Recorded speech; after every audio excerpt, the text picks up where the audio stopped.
हमने last topic global sourcing के अंदर लेटर ऑफ क्रेडिट पढ़ा था और इसके अंदर हमने ये समझा था कि कंपनीज जो हैं वो पेमेंट के लिए सिक्योरिटी चाह रही होती हैं इंटरनेशनल ट्रेड के अंदर। तो इंटरनेशनल ट्रेड के अंदर होता क्या है कि किस तरह से कर रहे होते हैं, कई सारे तरीके हैं, लेकिन हम जो बीबीए लेवल पे समझना चाह रहे हैं वो सिर्फ लेटर ऑफ क्रेडिट को समझना चाह रहे हैं, जो बहुत कॉमनली यूज होता है इंडस्ट्रीज के अंदर। अच्छा, कुछ 11 स्टेप्स हैं जिनको मैंने लास्ट क्लास में समझाया था, तो एक एक करके जल्दी से समझते हैं। जब इंटरनेशनल प्रोक्योरमेंट हो रही होती है तो जाहिर सी बात है कि सेलर और बायर दुनिया के किसी दूसरे अलग अलग कोनों में हो सकते हैं।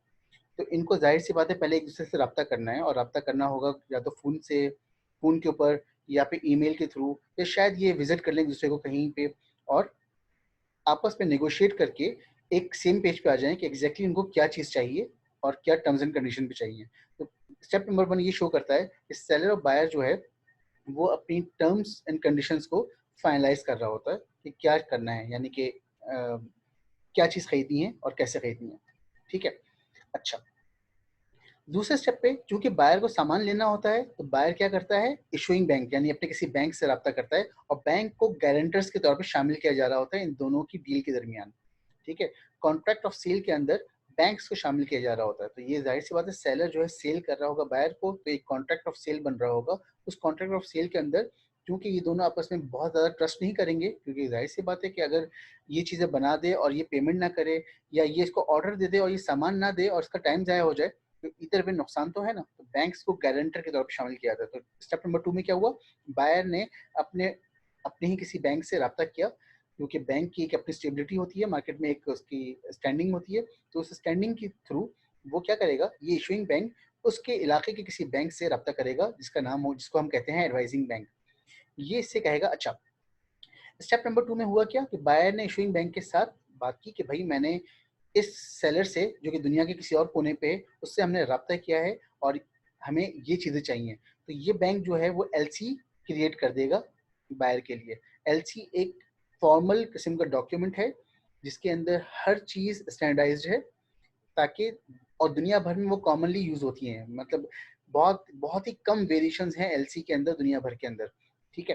तो एक स्टैंडर्ड डॉक्यूमेंट बन जाता है, और वो डॉक्यूमेंट ये इशुइंग बैंक एडवाइजिंग बैंक को फॉरवर्ड करता है कि भाई मालूम करो कि जो तुम्हारे मुल्क में सेलर है, क्या ये वाकई इस बात से इत्तेफाक करता है कि ये चीज़ खरीदनी है, इसको बायर के लिए बना कर देनी है इसको।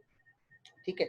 तो क्या करेगा, तीसरे स्टेप पे इशुइंग बैंक एडवाइजिंग बैंक से रब्ता करेगा। एडवाइजिंग बैंक जो है सेलर से रब्ता करेगा कि भाई मुझे इस बायर की तरफ से फलाना बैंक ने ये क्वेरी भेजी है, क्या ये बात सही है।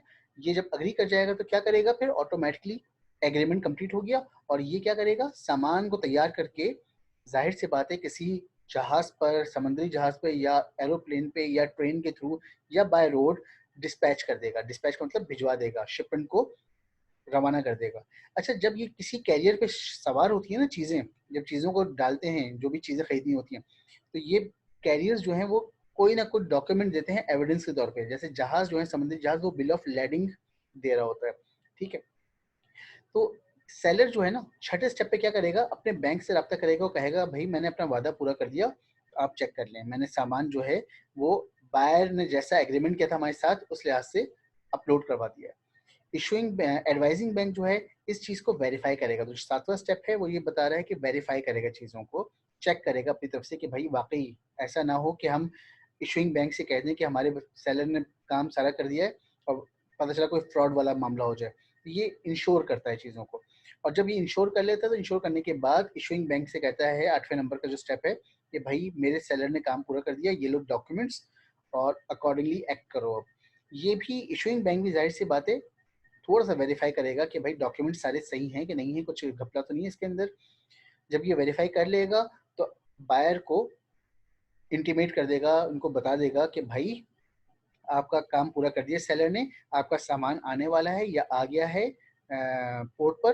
तो अगर आप पेमेंट करोगे तो आपको हम डॉक्यूमेंट्स दे देंगे, और जाहिर सी बात है अगर वो पेमेंट कर देगा तो ये डॉक्यूमेंट्स के हवाले करेगा और ये अपने कस्टम से सामान को रिलीज करवा लेगा, ताकि पूरा साइकिल कंप्लीट हो जाए। तो 1 से लेकर 11 तक ये एक शॉर्टकट समरी है जिसमें इंटरनेशनल ट्रेड को थ्रू एलसी समझाया जा रहा है।